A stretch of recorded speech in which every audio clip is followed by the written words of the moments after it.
Y'all ready for this? I don't think so. Yeah. Oh, listen to this.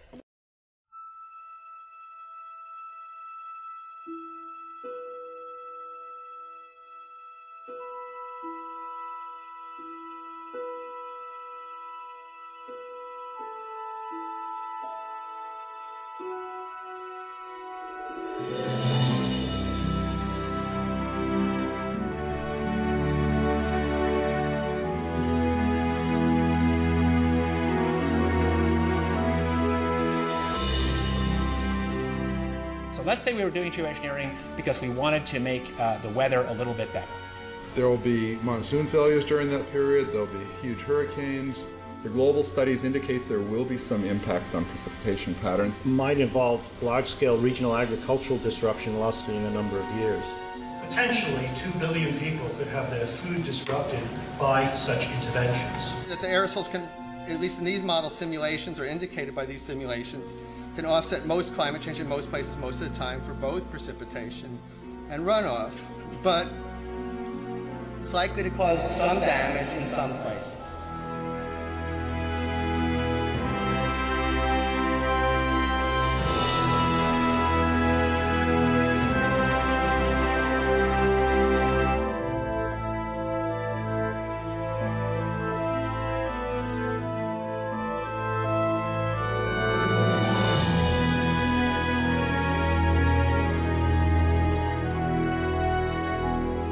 When I grow up, I want to be either an artist or a teacher. I want to grow up in a world where there's lots of nature. I love nature. How can I look my children in the eyes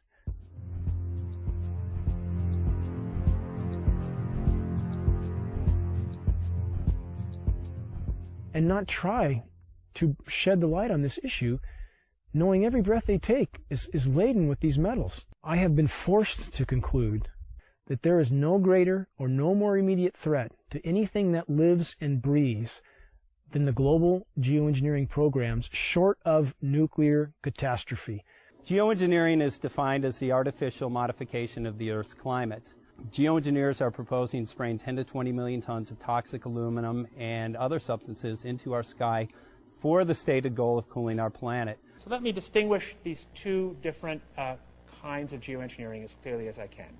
So the first one is we call solar radiation management, and that's the idea that you could put mostly reflective particles or other means to make the Earth whiter, effectively to increase the Earth's reflectivity, reducing the amount of heat that's absorbed by the sun, and therefore exerting some overall cooling tendency on the Earth. I think, though the initial results of climate models indicate that reflection of sunlight away from the Earth can offset most climate change in most places most of the time. But it will damage some places. We've mostly thought about sulfur, and nevertheless, there might be some good reasons to think about alumina. It turns out, first of all, there's been a lot of work on the environmental consequences of alumina in the stratosphere. There's a bunch of papers going back to the 70s that look at the radiative and ozone-destroying properties of alumina in the stratosphere, and those make you think it might be useful. Do this in just a jet in a very simple way. Make high-quality alumina particles just by spraying alumina vapor out, which oxidizes. So it's certainly, in principle, possible to do that. Since we released What in the World Are They Spraying, hundreds of people from around the world have began taking rain tests. What they're finding is what many are calling the chemtrail geoengineering footprint of aluminum, barium, and strontium.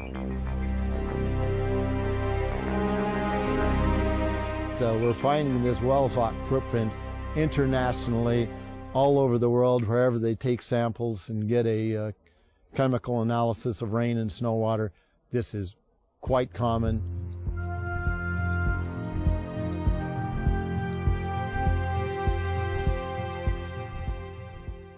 Wherever you see the jet chemtrails go over, you're going to get aluminum, barium, strontium coming down on you. Why would we not believe it's happening when what we see in the sky matches exactly the expressed goal of numerous geoengineering patents, about 160 or more? Why would we not believe this is happening when every element showing up in the rain tests are the primary elements named in those geoengineering patents? Why would we not believe this is happening when we have escalating levels in very short time frames, as short as 5 years? We see rain levels of aluminum, for example, escalating as much as 50,000%. California air quality studies do not show these metals migrating from China. And It's of recent origin, so this bombardment of heavy metals that's raining down on us is coming from somewhere. Why would we not believe geoengineering is occurring when the weather patterns are so altered here in exactly the manner stated by geoengineers and reports on the consequences for geoengineering, which are diminished rainfall, which are increased ozone destruction. We have a massive ozone hole in the northern hemisphere now. Should aluminum be in the soil in the rain? And yes, it should be in the soil. It's naturally there, always was there. And should it be in the rain? Well, absolutely not. But the standard reply has been, your samples are contaminated. But since we are getting samples now that show zero aluminum, and we're getting lots of barium and strontium and zero aluminum, so that just proves that if there was dirt in our samples of some sort, dust blown up from the ground, we should get some aluminum in some detectable quantity. The primary ingredients in geoengineering are specifically the oxides of metals, including aluminum oxide.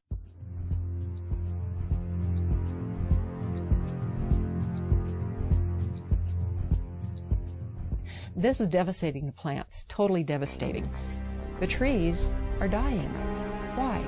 Approximately 2 years ago, I rode in the back, and you can ride in the back of my place for miles. You can go all the way through the woods, creeks and everything, and it was, I say was, gorgeous. And the day before yesterday, I took a ride, and I rode in the back, and what I found was total devastation. As I pointed out before, Michael, we're seeing, as in this example here, very hardy native plants completely flash out dead. That looks like it's been hit with some kind of a chemical. And we've only seen this in the last couple of years, and there's another one there, back over there. We're seeing mature madrone trees, which are 70, 80 feet high, flash out dead, just like this. USDA refuses to investigate it. The pH typically around here should be about 5.6. Well, since the contrailing got heavy, I watched the pH here in these forests, well, go up, I guess would be the word. From 5.6, it went about 20 times more alkaline. Very big red flag of fallout from these materials are pH changes to the forest floor. We have very extensive studies from the U.S. Department of Agriculture on the soils in our region, and those soils have changed in 5 to 6 years. The pHs have changed in this area as much as 10 to 12 times toward alkaline in 5 to 6 years. I've personally been in the forest testing with USDA soil scientists who just scratched their heads and seem to have no explanation for incredibly profound changes in pH, which is affecting the ecosystem here tremendously.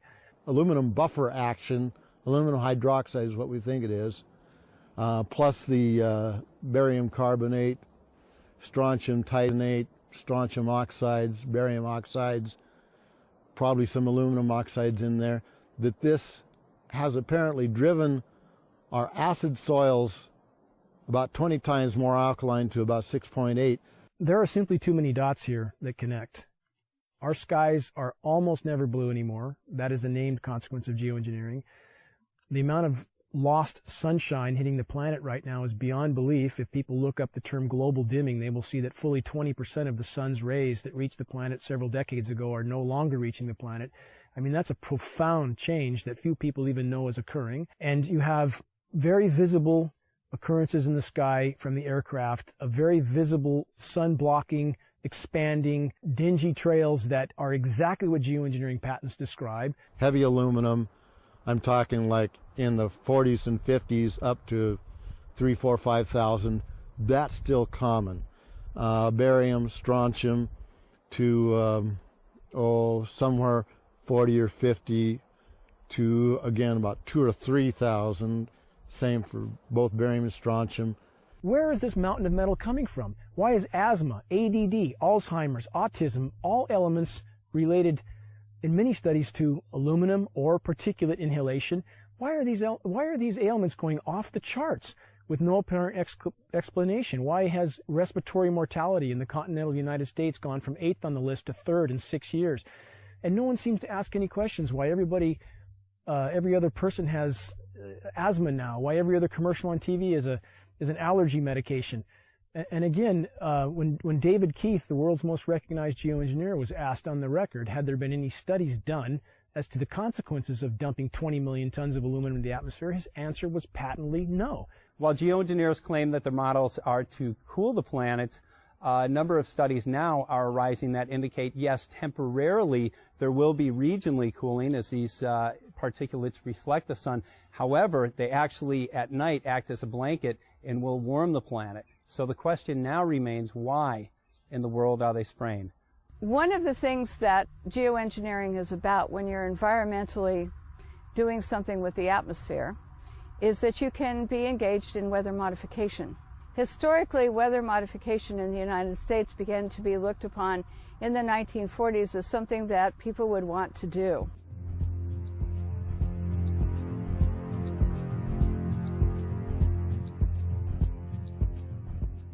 And so they started looking at making it enhancing snow, enhancing rain. They started looking at hurricane control. There was a whole bunch of projects in the 40s that started.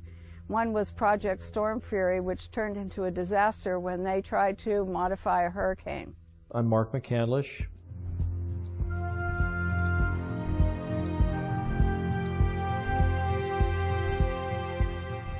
And for the better part of 30 years, I worked in the aerospace and defense industry. Had a secret clearance twice during my career.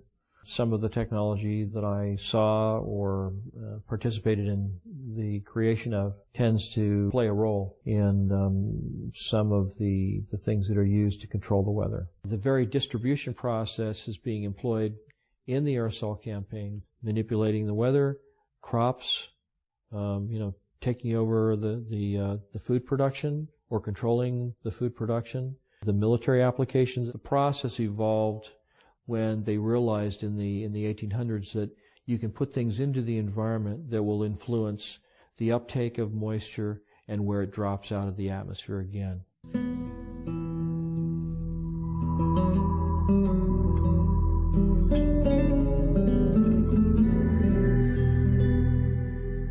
My name is Scott Stevens.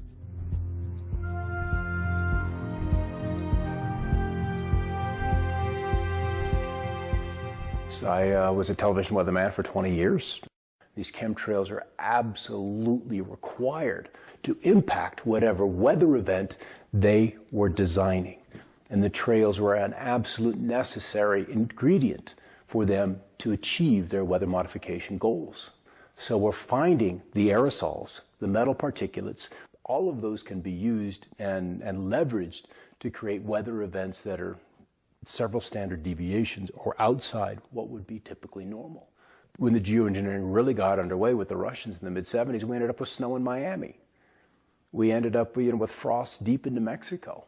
The bizarreness of the weather really exploded on the scene when weather engineering got going in the mid-70s.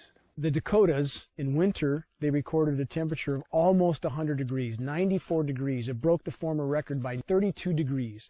There's very profound things that people don't notice. Blue skies almost never. We almost never have dew on the ground. That's a known consequence of geoengineering if they did it, which they appear to be. It sucks the moisture out of the atmosphere. It doesn't descend, doesn't form dew. We have massive temperature disruptions. People are starting to wonder, why is it 80 degrees one day and then snowing the next day at 50 degrees or 45 degrees and then back up to 80 the day after that? When you push and pull the climate with these manipulation programs, of which there's a mountain of data to corroborate their existence, then you start to have massive fluctuations in the system. And we saw in March in the continental U.S. there were 15,232 temperature records broken. That's profound. Some of the daytime highs, the former records were broken by as much as 32 degrees. Don't people wonder what in the world is going on? Whether they want to make it snow at 45, 46, 47 degrees. I remember when 38, 39 was a big deal. Those kind of snowfalls in the upper 30s. And now that's been pushed into the 40s. There's a patent called ice nucleation for weather modification. This is a patent from NASA. It can be found online in its full form. This patent is for the creation of artificial snowstorms from what would have been rainstorms. However preposterous this sounds to people, if they look up Chinese create snowstorms, they will find a long list of articles where the Chinese Bureau of Weather Modification openly admitted that they were creating snowstorms. until they did $1 billion worth of damage in Beijing. So my question would be, if the Chinese can do this, and NASA has a patent for the same purpose, why would we believe snow events here are natural when it's snowing now regularly at 45 degrees, sometimes 50 degrees, heavy, wet concrete snow that's full of aluminum, full of barium, full of strontium? Consider the ice pack in their first aid kit that can sit dormant at room temperature for decades until the chemicals are mixed together, at which time it creates ice. As an on-air meteorologist, I had a responsibility to my audience. There were storms that were not behaving as they were modeled, or they historically would have responded. If you can control where moisture is collected and where it's dropped, so to speak, in the form of rain or any other kind of precipitation, then you can really, you can do everything. You can steer the weather system. If you want to be able to manipulate the weather, one of the things we know about the materials that are being used in the aerosols, we've seen everything from aluminum oxide, barium salts, strontium, copper sulfate, potassium iodide, a number of different kinds of things, each of which have different levels of reactivity with the moisture in the air.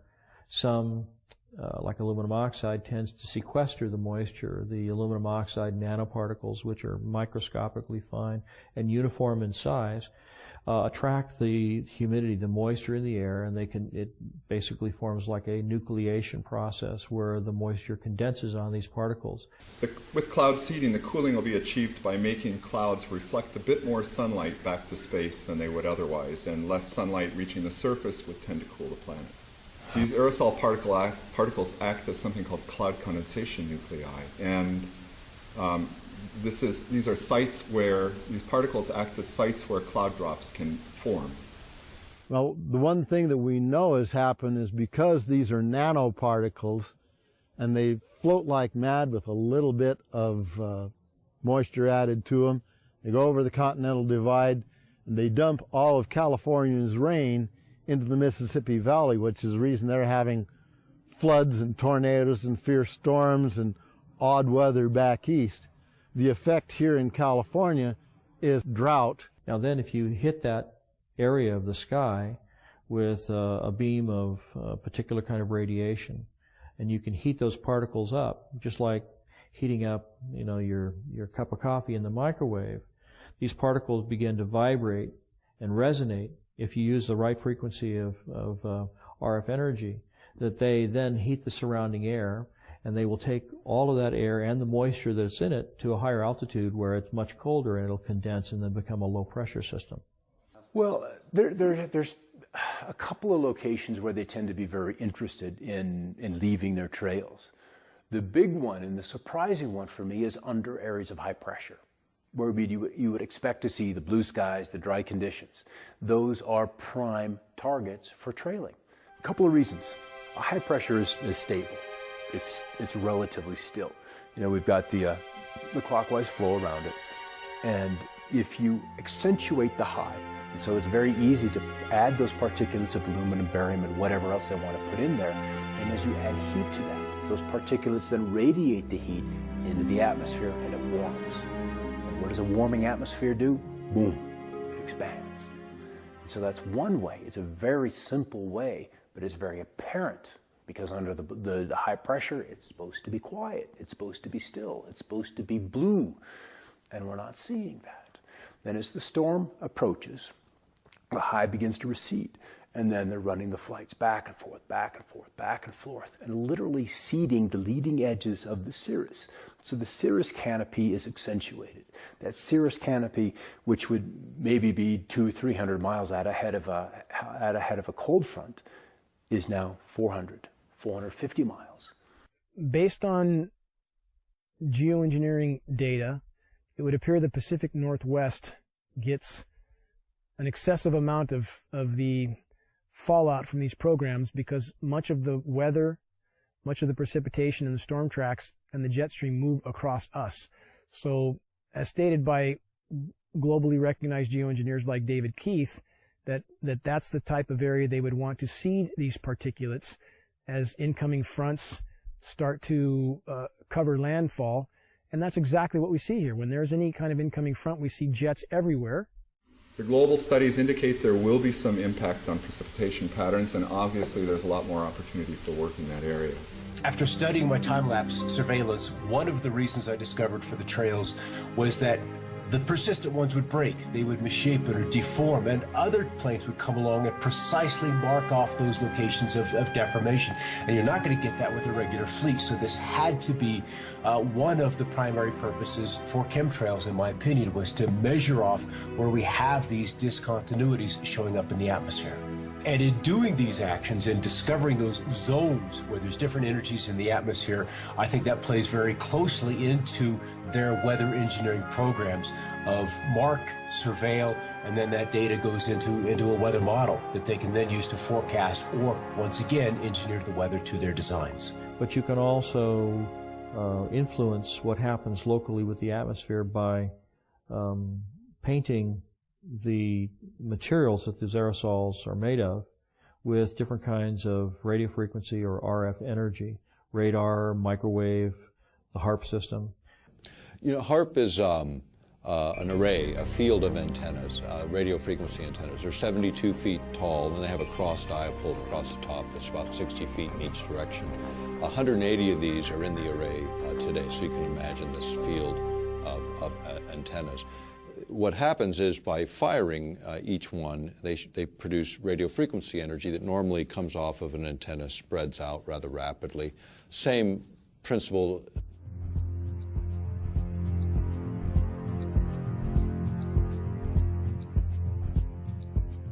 Principles in physics would be like a flashlight shining on a wall. You know, you start with a narrow beam, and by the time you hit the wall, you've got a wide beam. The idea with HARP is to get it to focus or concentrate that radio frequency energy so it doesn't spread out, so you can hold it tighter together and then manipulate it in very specific ways. Weather control is a broad topic, so there's lots of ways to control and manipulate weather. HARP is one of them, because you also have private sector companies getting into this business of weather modification. In the case of HARP, do you need, people always ask me, do you need particulates to burst in the atmosphere to make more effective? You actually don't. Would it make things more possible? Could you enhance certain effects? Probably so. Could you control energy distributions more efficiently? Probably so, because you're putting in conductors, or you're putting in reflectors, you're putting in particulate material. If you've ever experienced a hailstorm and you've picked up one of the hailstones and you slice it open with a razor blade, you'll see that it's layer upon layer upon layer of ice. Now, hail is usually formed where you have a low pressure system where there's a tremendous updraft of air. When the air gets warmed up by the sunlight ahead of the storm, the air rises, it takes the moisture that's in the air up to a higher altitude where it's much colder. The moisture begins to condense into water droplets, but the updraft is so powerful that the water is carried to extreme altitudes where it freezes. And it begins to fall, and as it falls, it starts to be caught up in the updraft again, so it's circulated up into the air again, and so each time it's lofted up into the atmosphere, more of the moisture that is condensing on the outside of this nuclei of ice begins to form another layer, and each time it's caught back in the updraft, it goes up again and it gets another layer of ice. And so if you have a system like HARP working in conjunction with aerosols, chemtrails that are spraying in the air, you can actually create updrafts that are so powerful that you can have these hailstone circulation patterns going over and over again, where you get hailstones the size of baseballs or even softballs.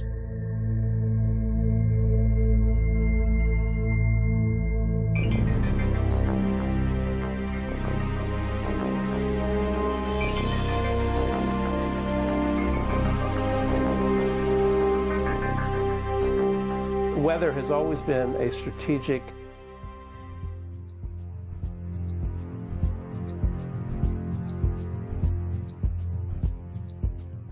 desire to control by the generals, whether it was Napoleon marching towards Moscow, or Hitler in his Russian campaign, or our own Pacific Fleet trying to understand typhoons and use them for our strategic advantage. War and weather are very closely connected. And they've been connected ever since about 1812 or so, maybe earlier than that. Hannibal had to face the snows in the Alps. And so there's a long history of weather and warfare interactions. Environmental manipulation is like the ultimate method of covert warfare, because you can literally shut down food production. You can create a situation where the people within a country revolt against their own government, and you're invited in to mop up the mess. The issue of owning the weather by 2025, which is a military publication, we've quoted it as far back as, I think, 94, 95 even. But you go back to these earlier reports and you look at sort of what was the objective, and the objective is exactly that: control the battlefield environment. Environmental factors give you an absolute advantage. If you can weaken your adversary before you have to fire the first bullet, maybe you even win the war. Whether it's incredibly historic sandstorms when we're invading Iraq, or you want to drought out or flood out a dictator that you're not happy with, or obscure a beach when there's a landing, or if you just want to make money on the futures market. Owning the weather by 2025, using the weather as a force multiplier. And this kind of goes back to what I was saying before about if you can control where a weather system goes and how much or how severe the weather system is, then you can do other things like you may have heard more recently that many of the aircraft that we've been developing are what they call all-weather capable, which means that they can fly in any kind of weather. They can shoot and target the enemy under really nasty weather circumstances. And these are all things that you can use to your advantage if you happen to be controlling the weather also, because you can have a terrible storm front come in and make it difficult, if not impossible, for the enemy to operate on the ground or to fly their aircraft if they don't have aircraft that are as sophisticated as the ones that you have. And so by creating or using the weather as a force multiplier, as the title implies, that you can achieve an advantage over an enemy force that gives you the upper hand. One of the ideals of the Air Force is to have this all-weather Air Force, or to have their pilots coming back safely and using the weather as a salient against the enemy and clearing out their own airports from, say, from ice fogs or from bad weather. And so if the idea here is that if we can fly and they can't, that's a great military advantage. There was also research studies on hurricanes that the scientists were truly curious about the behavior of hurricanes, but their military patrons were very interested in how to steer them or direct them in certain ways, almost as a guided weapon. This jet stream that's moving across, and it shoots 50 miles north and then 75 miles east and then drops back south again, then kind of goes on its way. And they attributed that little dog leg in the jet stream in Alaska to swinging storm systems out of central Texas into central Florida, where they deposited a couple of tornadoes in the middle of Orlando that were like really rare to see in that part of the country. And so people remember that event and they remember that situation. But it'd be a good example of a very small change in Alaska in terms of a jet stream and what kind of a lower 48 effect that would have. And that's again where weather modification, small input in one place can have tremendous change and unexpected outcome in another. You can create weather systems that are so severe they culminate in battlefield denial, where the enemy is not able to use the roads or the bridges or get through the environment because the weather is so severe. And you can use the weather to destroy his crops, deny him a food source, destabilize his population because people get hungry. When they're hungry, they get angry and nasty and they don't like what's happening. So there are lots of different things that you can do with the materials. It's all how you use them in the environment, how you apply it.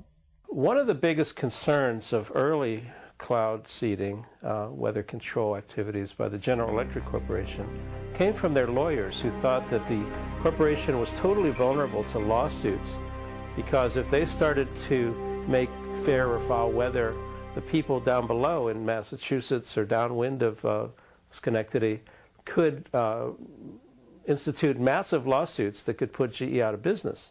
So the first response to weather control from their in-house lawyers was to shut it down, was to give the project to the military and ask them to do it, with the GE lawyers only being the consultants on the project. So they were allowed to suggest and design certain activities, but they weren't allowed to touch anything or throw anything out of the plane. The United States government during the Vietnam War perfected weather modification techniques, and also they perfected releasing toxic chemicals like Agent Orange over many areas to defoliate land, trees, grasslands, and other areas. But this is technology that does come up, and it comes up when you see that the technology advanced far enough to where the practicality of utilizing it in the battlefield environment and the temptation by administrations. I mean, the best covert war is using the environment itself against your adversary. It was a military moment, and it was actually from pretty recent history. And this was the U.S. military thinking that they might be able to control the monsoon over Vietnam during that conflict. And so only a handful of top-level military advisors and the president were informed that they were going to try to make it rain over the Ho Chi Minh Trail and try to have some military advantage by doing this kind of intervention.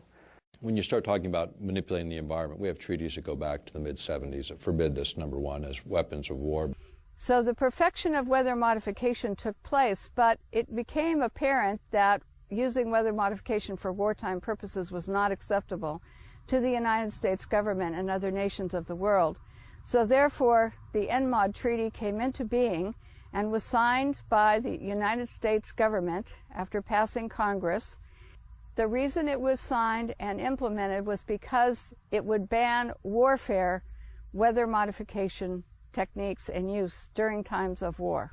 Almost all of our treaties that we've signed, including the non-proliferation, counter-proliferation treaties, chemical treaties, the ones that were signed recently, last few years, back maybe a decade now, I guess time goes. But they had domestic exemptions, and so does the environmental treaty, where you can do whatever you want in your own territorial boundaries. I mean, you start manipulating weather in one part of the planet, it doesn't look on the ground and say, oh yeah, wait, this is the boundary of a political boundary. It fails to recognize those. So you start to talk about geophysics and manipulating the planet itself. Then it's a question of those kinds of exemptions shouldn't even be allowed. Meteorology and the military have a very long history, as I said, and it goes into the strategic advantage that multiplies your traditional force, that is your armament, into using nature to your advantage as well. They want to create a storm in the southeast, then they'll start engineering out over the North Pacific. That's where the trailies will be, because you want to work out several days ahead of time so you have less input, and you multiply that over a couple of days, you can have a big result in 5 days' time. So small input upstream, big result downstream. And one of the rules is always work with what's coming. Don't try to necessarily work against it. You can kill a storm in place. That's easy to do with HAARP. You just change the polarization, you change the ionization of the atmosphere, and the storm will fall apart. It will affect the setting up of the storm tracks, the jet stream, the location of the storms. And so you end up with an intervention on the solar side of things would pretty directly begin to affect the weather patterns. And so climate control, or attempted climate control, and weather control rely on this very large spectrum of intervention. It's also true that if you can forecast climate, you can control a lot of futures markets, and you could know if you had the best information, or if you had some leverage over what the climate system is going to turn out to be, you would be able to invest in advance in all your crop futures and your agricultural activities, and not just agriculture, but weather effects. I think it's something like 80% of the U.S. economy is weather sensitive, and so all kinds of businesses would like to see some weather edge, some advantageous information that they would have. It's absolutely entirely possible to profit from the weather.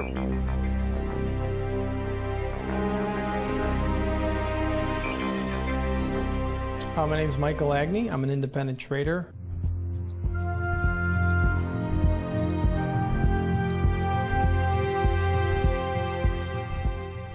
Trading commodities at the CME Group, member of the Chicago Board of Trade, and have traded derivatives and futures cash for over 15 years. Weather derivatives are financial instruments that firms would use to hedge risk concerned with adverse weather conditions. The first weather derivative was originally traded by Enron back in 1997. Weather derivatives started in 1999 at the CME Group.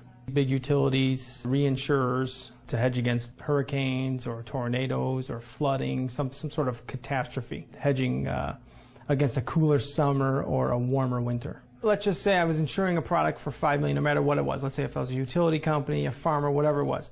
Let's say I had $5 million worth of crop, but I can do derivatives that are worth double that amount, and I can control the effects to where I collect on the insurance that's worth $10 million as opposed to selling the crop for $5 million. Yes, I could definitely profit from that. 2010, 2011, Southern Illinois, Missouri, those we had a high peak of tornadoes and those types of adverse weather conditions definitely raised the price of commodities as well as drove the volatility, which also raises the price of commodities. You're going to make more money if a crop fails. You're creating insurance that's over the price of what your crop is worth, let's say. So if you can control the weather, you control how these products grow. And if you had an insight to how these products were actually seeded and what products you use to actually grow those items, corn, soybeans, and you can control that market, it's unlimited profit potential if you can control the weather. If you want to send, cold into the Midwest, you buy up pipeline capacity, you buy up options on heating and cooling degree days, you buy derivatives off of rainfall. There are mechanisms that you can make hundreds of billions of dollars annually and defray a huge chunk of the cost of this just on the Chicago Mercantile Exchange, playing with derivatives in the weather market. Weather derivatives are basically, you're betting that there's going to be a weather disaster, and you're betting that it's going to occur within a particular time frame in a particular location, and then, the money that you put up basically is like a bet. It's like a wager, saying that this incident's going to happen here, and then when it does happen, there's a big payoff. And that big payoff is something that motivates people to continue to participate in this kind of thing and maybe even feed the very process that's causing the bad weather to happen. Particularly if there's a connection between the people that are seeding the clouds and the people that are making investments. This is a new opportunity. It's a new tool for investors.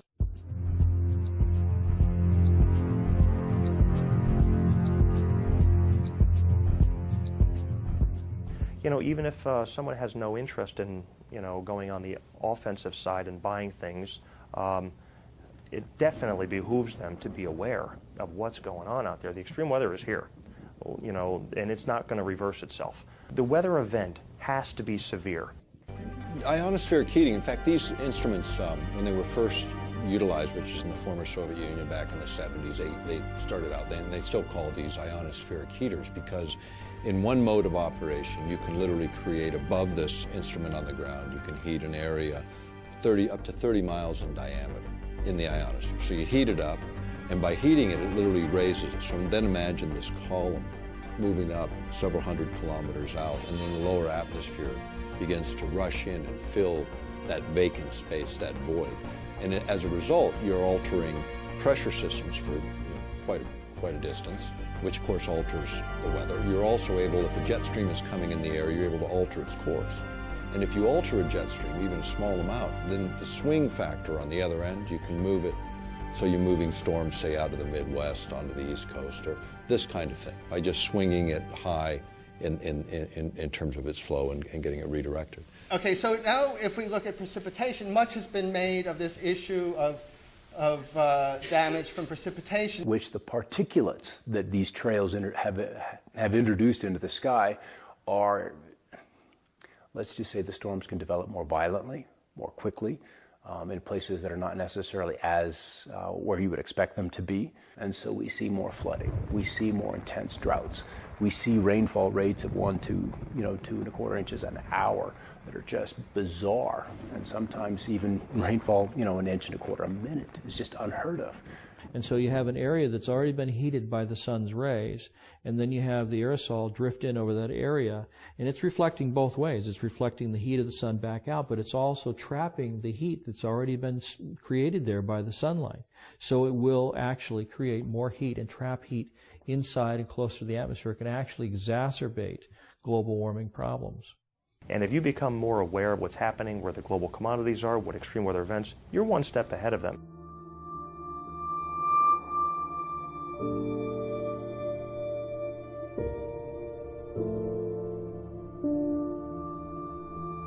The nature of the risk and our ability to respond to the risk is much greater in the case of the scenario that might involve large-scale regional agricultural disruption lasting a number of years.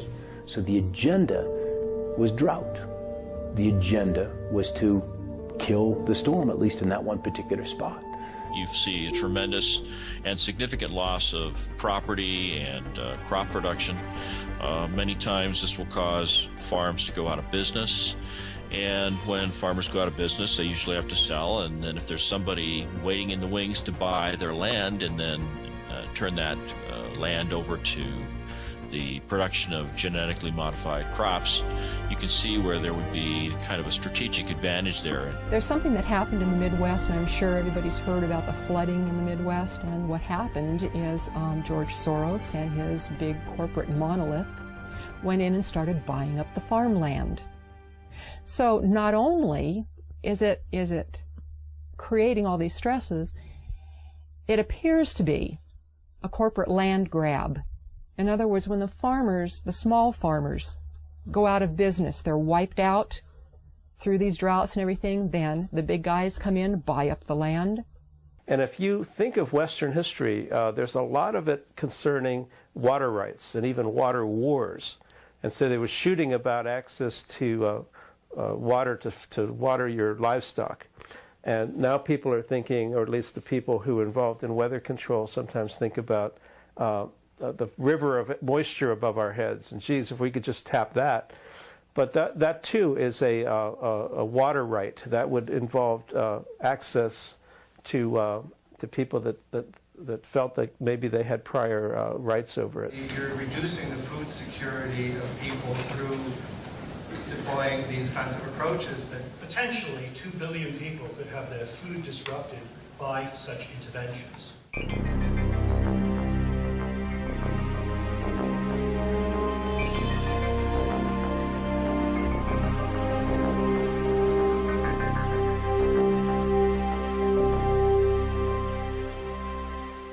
I've been an organic farmer my entire life.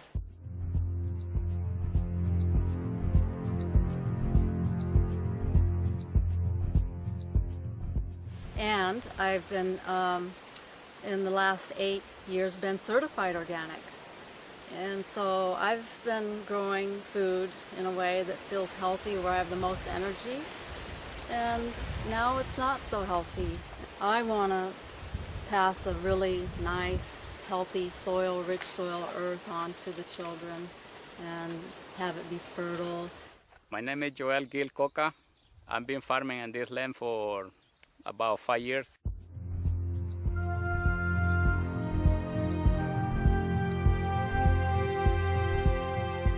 Since 2007, and I'm certified organic since 2001. 10 years ago, when I started working for myself, we can grow cilantro, no problem. We can grow basil, no problem.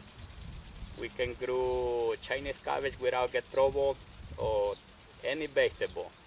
But 10 years after, 5 years after, that everything started declining. Could you add some to the environment that affect a large population? The answer is absolutely yes. I started seeing chemtrails being laid overhead more frequently and noticing the change in the crop production.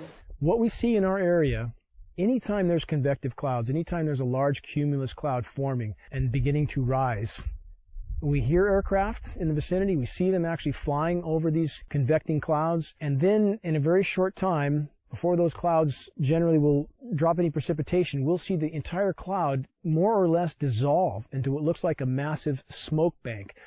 If you can control the weather, then you can control where the rain falls or where it doesn't fall. And if you can do that, then you can control whose crops survive and whose crops thrive. And if you happen to be favoring a corporation or a group of corporations that are flooding the market with genetically modified crops, you can see how manipulating the weather can actually change the market share that one or more corporations have. And there's lots of different ways that you can do it. You can do it by denying precipitation or by giving too much. You can cause, unusually large hailstones to come out of the sky and completely obliterate a crop of corn. There's lots of different ways that you can do it. Tornadoes rip up an entire town, like Joplin, Missouri, I think it was. If you look back at the tapes of those weather systems and you look 5 days prior to that, you'll see that in those days preceding those events, there was all kinds of aerosols being sprayed all along the California coastline, where the moisture for those storms came from, where those storm systems originated.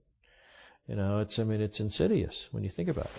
Well, Michael, I've seen since the chemtrails have come, there's a direct correlation with the way the food doesn't look as healthy and vibrant, and less of it, and that concerns me. And of course, all crop losses are related to weather modification problems, either climate, worldwide weather, or local weather, which is called microclimates. And these microclimates definitely determine what crop grows where and in which community. And so therefore, without stable microclimates, we cannot produce as much food for the rest of the world and ourselves as when we have a more stable microclimates, not only in the United States, but in other countries as well.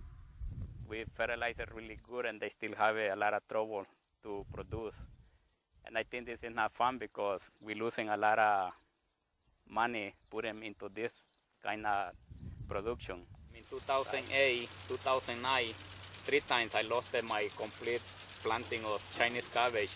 Weather events is one of the key components to most commodities that are traded. Let's just say your agricultural group, corn, soybeans, wheat, something along those lines. Weather is by far the largest affecting factor in the price of those commodities. If one farmer's crop fails, we have a major crop failure, say in corn, now that's going to affect every other company that uses corn in their manufacturing process. There's going to be less of it. And anytime there's less of something, that creates a price rise. Demand rises, okay, because there isn't any of it. There's only one thing. You've got 5 people that want it, so they're going to pay more money for it. The companies know that, so they're going to hike the prices up anyway. The consumer actually sees the big brunt end of the higher costs in the commodity due to the adverse weather condition. Obviously, the consumer will pay that price. I've noticed that the rainfall is less predictable, and then when it does rain, it does rain periods of time that's more like longer periods. So not only do we have the pollution, not only do we have stunted growth, but we also have changes in weather. And it's been severe changes in weather all across the globe. I don't have a clue how bad they are, but I know they are affecting already in certain plants, like basil, cilantro, and sometimes the broccoli get too much fungus. It can be from those things because no matter what we do, it doesn't fit. It's not working right.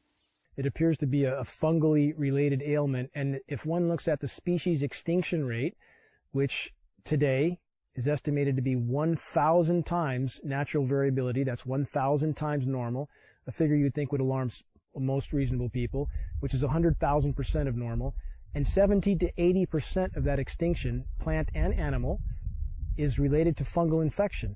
Geoengineering particulates are known to proliferate fungal reproduction. Abiotic stresses are drought, cold, heavy metals, excess moisture in the soil.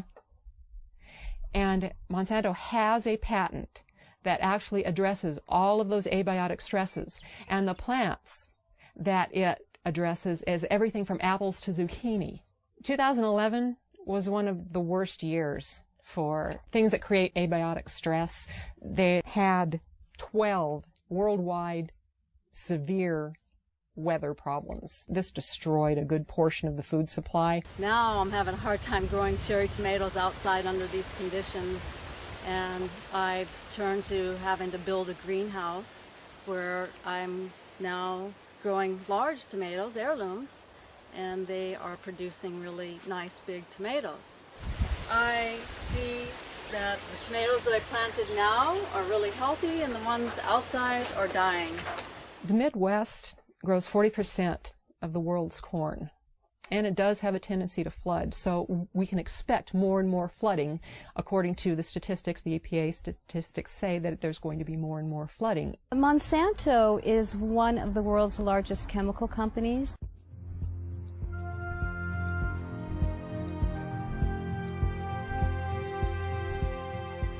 They also own 90% of the seed companies in the world right now, and they are the largest company putting out genetically modified seeds. So what does Monsanto do? Corn is the lead-in because corn is in just about everything.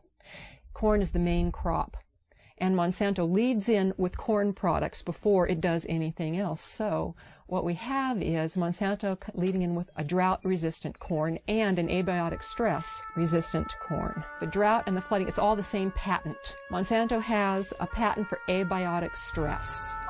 Abiotic stress is the drought, it's the flooding, it's the excess soil, it's anything that's going to stress a plant. GMO is genetically modified organism, and it's also called GE, genetic engineering. Well, the history of farming has been a farmer will plant a seed into the ground. There will be nutrients in the ground that will enable that plant to grow. And then at the end of the growing season, they will take some of the seeds and they will save them for next year, and they'll grow their next crop. But what is going on with the genetically modified seeds is they're what's called terminator seeds. A terminator seed will not produce other seeds.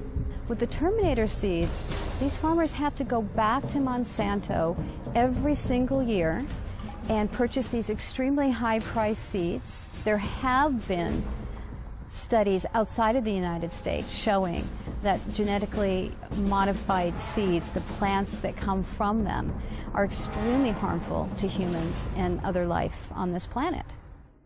When I started farming, I produced 100% my crops, but in the last 4 years, I've been declined to 50–75% if I talk into later crop, because I've been lost everything.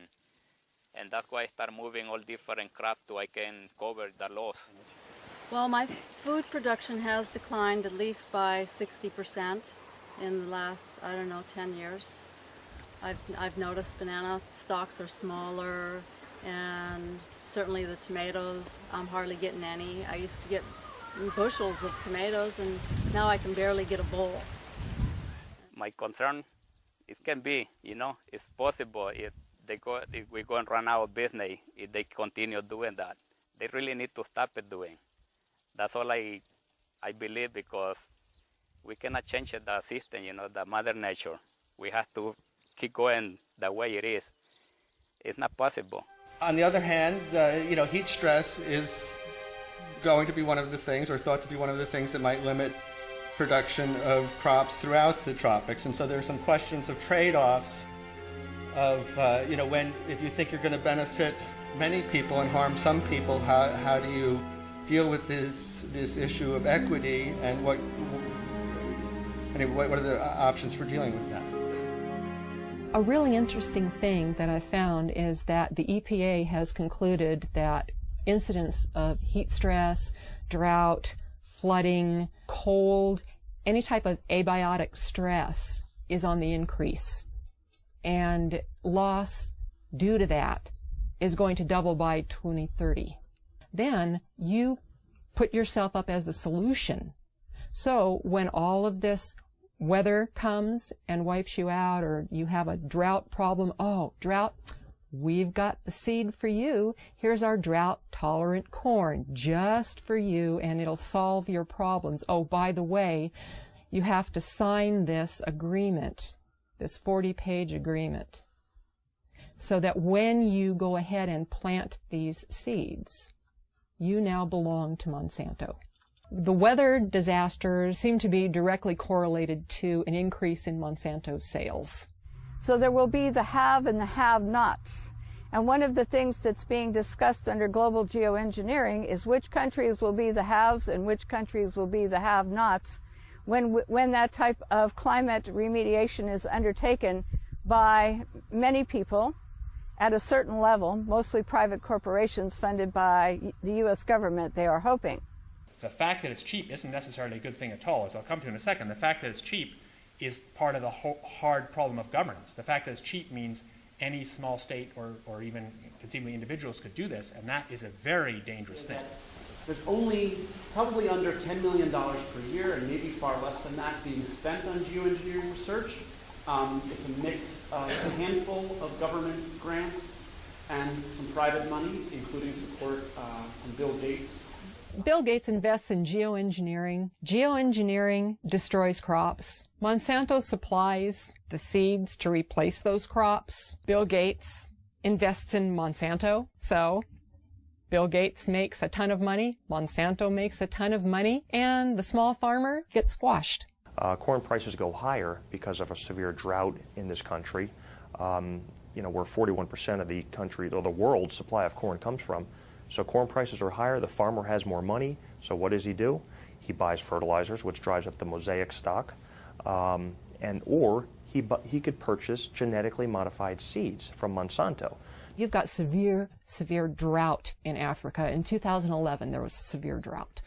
This is causing nothing but death. It's causing starvation, it's causing malnutrition, it's causing a severe water shortage. How do you grow anything without water? You cannot grow anything without water. So what does Monsanto do?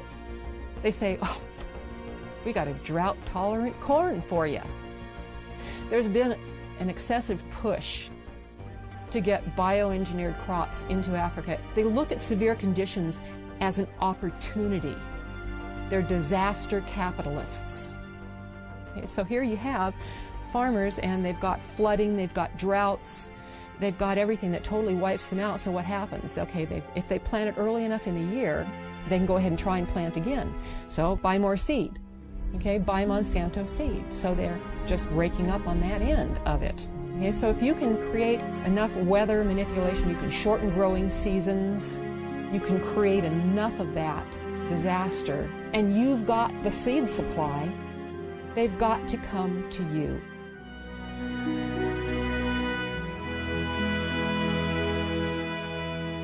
Geoengineers have stated on the record that if global geoengineering was started, it could cause droughts in Asia and Africa. And they state that to the American public for probably obvious reasons. Why would they tell the American public that it could also cause droughts here? Why wouldn't it cause droughts here? There's nothing special about America and the geography here that would not have the same effect as Asia and Africa. If the atmosphere is filled with particulates, those particulates diminish and disperse rainfall. Period. There's too many condensation nuclei, so the water droplets do not combine and fall as rain. They simply adhere to those tiny particles and migrate further, and that's exactly what we see. One of the suggestions about geoengineering has been that we genetically modify trees and plants. We genetically modify crops to be aluminum resistant, and this is ongoing at this time. And part of the geoengineering scheme is to say we're going to put all these chemicals and particles into our atmosphere, which is going to cause air pollution, water pollution, changes in soil pH, and could disrupt agriculture crop production to a great degree. So therefore, instead of saying that maybe this isn't a good idea that we pollute our air, water, and soils with the chemicals we're going to put into the atmosphere, which do come back down, there is a scheme abounding, which is happening right now, to modify some crops so that they are aluminum resistant to the types of chemicals and particles they're going to put into the atmosphere. It's just going to get worse until the point where we're not going to be able to grow anything at all unless it's a Monsanto genetically modified, abiotic stress resistant seed. The chemical companies and the and Monsanto and all of these companies are working together to make us totally dependent on their products for growing corn or growing any kind of agricultural product or trees, whatever. We're going to corporatize not only where the rainfall goes and who gets it through geoengineering and weather modification schemes, but we're also going to say that these are going to be the only crops that are going to grow in areas where we're putting in toxic chemicals that are coming down and altering the soils. One of the most basic things about human society is that we need food and water. And these are two of the things that are most severely dependent upon good weather. rain at the right time of the year, sunshine so crops can grow, not enough sunshine and they don't grow, too much water, the plants die, not enough water, the plants die. All of this goes back to the amount of food that's available. So if you starve people, they will be vulnerable. They will be much easier to manipulate and forced to do whatever a government wants them to do. So if you control how much food there is or its availability through things like the weather or using the weather as a strategic tool militarily, you can, dramatically influence what's going on in a country. And by doing that over and over again, sequentially through a region, it's possible that you can change the political spectrum over an entire region by doing this over and over again. Maybe even, do it over a much wider region, create so much instability that you're able to, come in and say, oh, we have these wonderful fast-growing crops, genetically modified, and this you'll have something to eat in less than 3 weeks, and I imagine that, if you can control the food supply, that you can then consolidate the financial and the political interests of a country. Could predicting the weather enable a group or specific entity to profit from that knowledge of knowing what type of weather or weather pattern will be? Absolutely. That's what all commodities are driven by. They're driven by predicting the weather, how the weather will be in a certain location, and that directly is correlated to the price of that commodity. Absolutely. There's no doubt.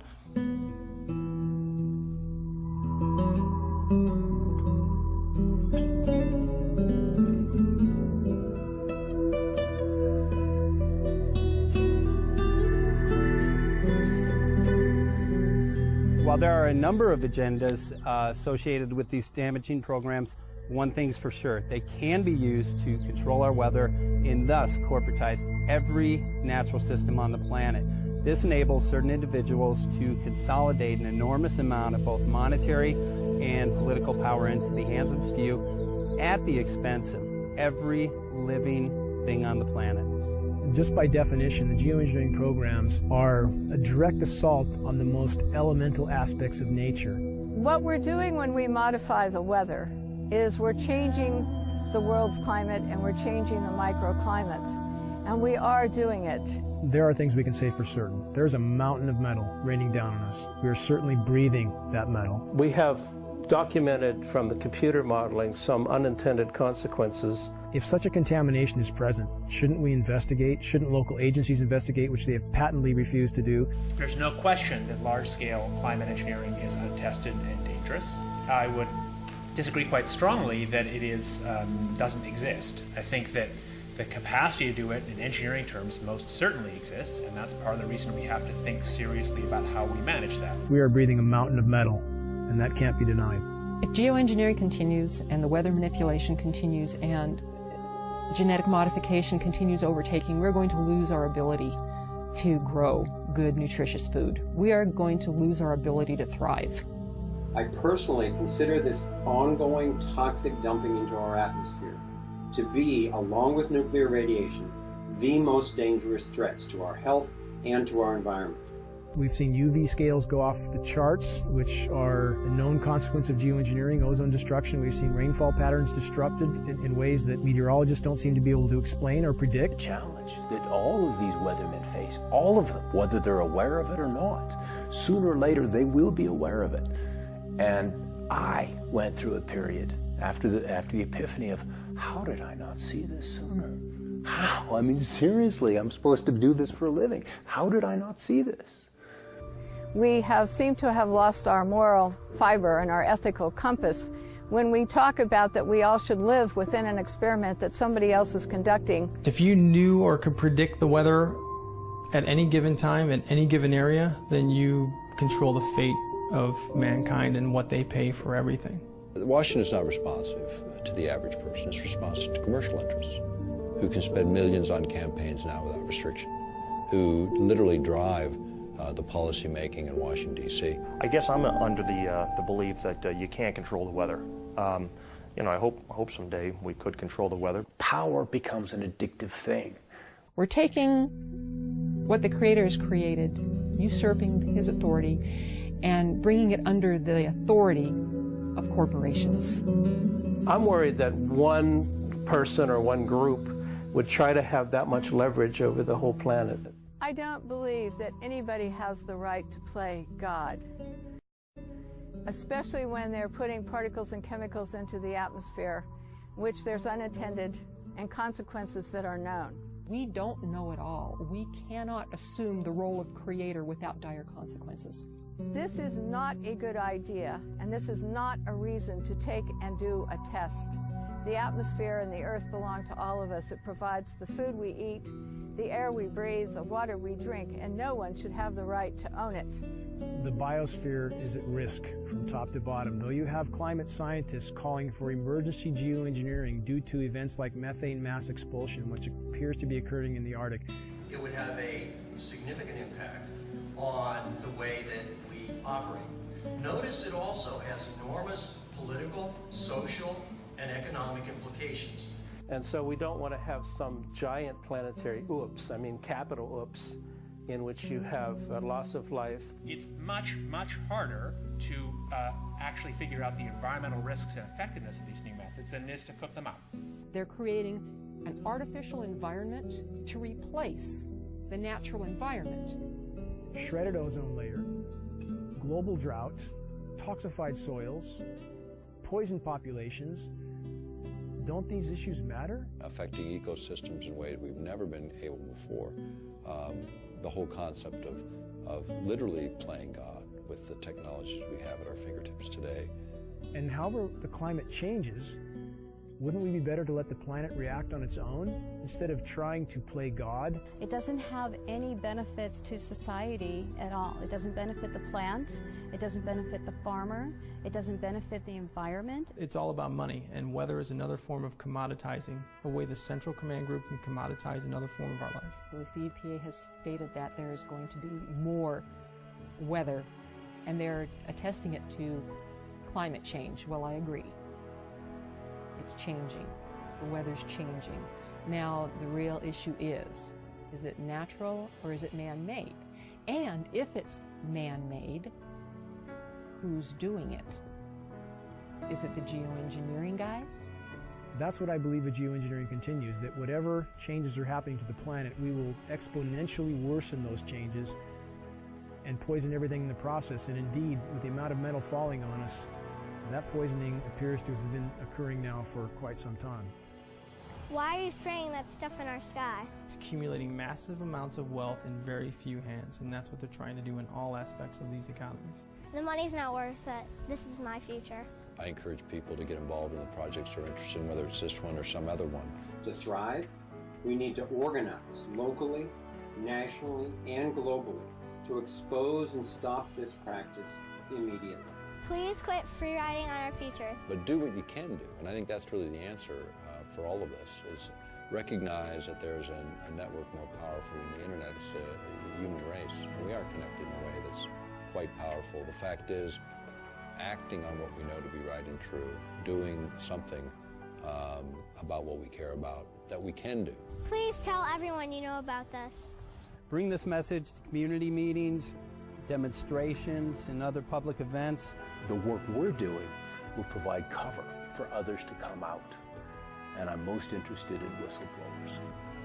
Send this film to environmental, farm groups, media groups, ADD, Alzheimer's, asthma groups, and other organizations that would do something if they only knew. Because we deserve a future. And if you control the weather, you're going to control the planet. It's that simple. Some people address this issue in fear. Some people address it in anger. I address this in faith. Faith believing that we collectively, as human beings, as humanity, have the power and the ability to stop these damaging programs.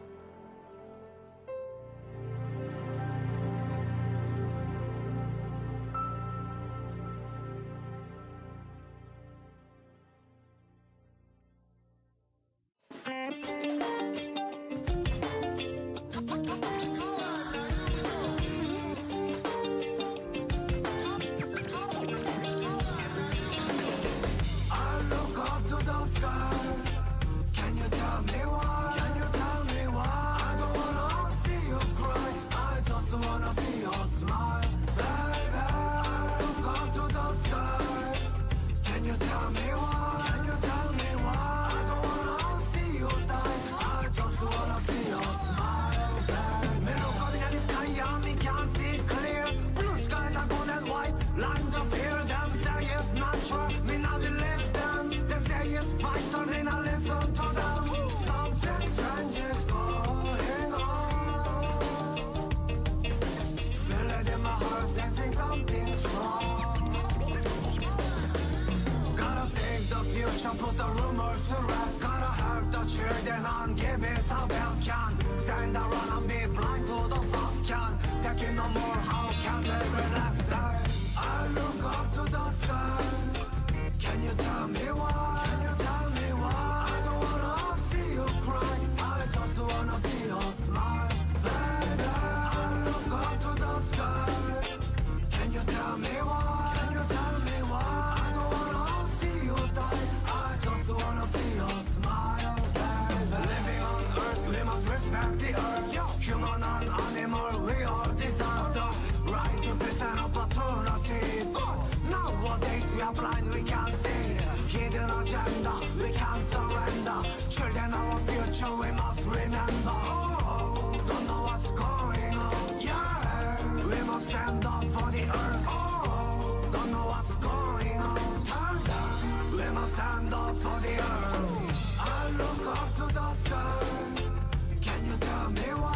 Can you tell me why? I don't wanna see you cry. I just wanna see your smile, baby. I look up to the sky. Can you tell me why? Can you tell me why? I don't wanna see you die. I just wanna see your smile, baby. We want the truth, give us the truth. Yeah. We want the truth, gotta save our youth.